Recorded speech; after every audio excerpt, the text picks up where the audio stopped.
Peace, peace, peace, and blessings, everyone. I'm Reason, and this is Love Live, and this is Couples and Mental Health. I want to thank all of you for tuning in, and I hope you enjoy today's. What's the root of the mental health thing, And all of them is kind of in agreement that's, that the majority of people's mental health issues come from undealt with trauma. Oh, yeah. Of course, somebody can be born with, a screw missing or something like that. It's possible, what I'm saying? Just something not connected all the way. Right. But the vast majority of the time, I want to say 85 to 90% of the time, is just... Okay, you can't quote statistics. I gotta say that because I gotta go with it because 85, 90% of the time is just like undealt with issues. You know what I'm saying? Because undealt with issues is like, just a very small analogy, right? It's like, say for instance, you break a bone.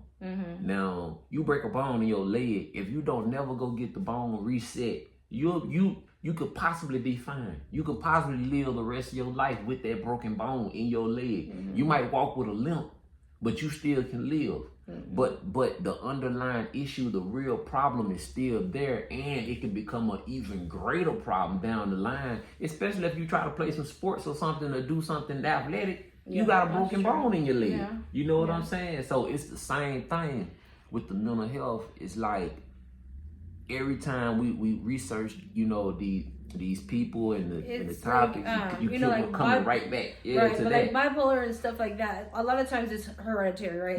Those things. One of those. But you got to think it started somewhere, right? So it was probably some kind of trauma, our ancestors that had an issue, and then they, as they're procreating through the line, people are grabbing those traits. They say that the bipolar is hereditary, so can trauma be passed down?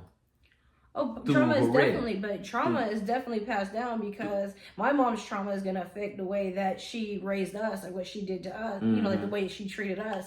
And then you can't tell somebody what's traumatized into them. Like if you step on my toe, next time somebody comes and get close to my foot, I can start screaming because I hurt the first time. And so you can't tell me that I'm overreacting because that's something that affected me. So everybody's trauma is something that's been passed on. I think this is just my opinion. But I think that trauma has been, it's been bred into us from years and years and years and years ago, and it shows by the way that you're raised with your family and things like that. On, you see what I'm saying? Yeah, 100%. Because people, but say for instance of your mom experienced trauma in a relationship fashion, right?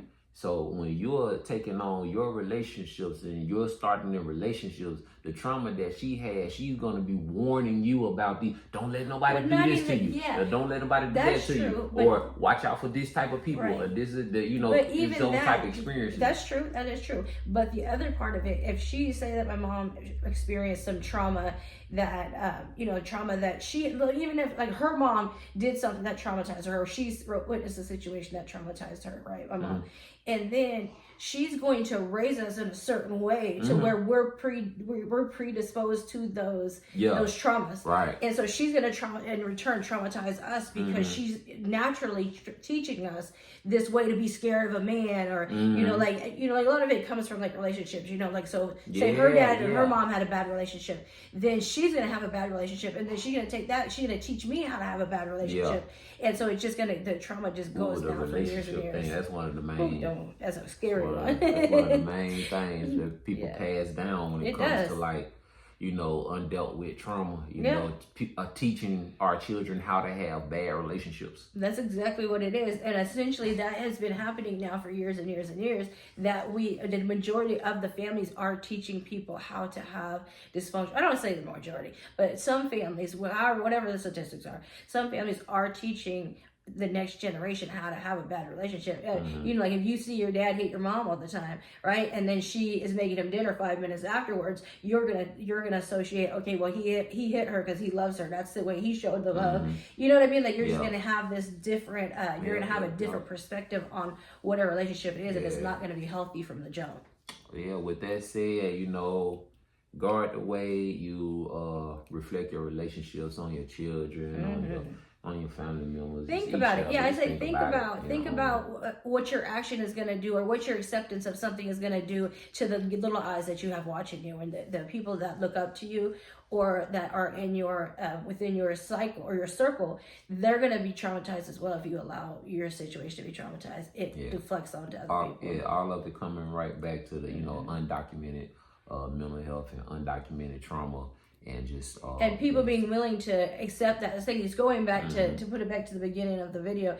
It's going back to the fact that you being willing to participate in my therapy allowed you to self-discover the fact that you had some trauma that you didn't realize, and you were able to then take the steps you needed to make you feel fruitful and to feel a little bit more stable with it. Right.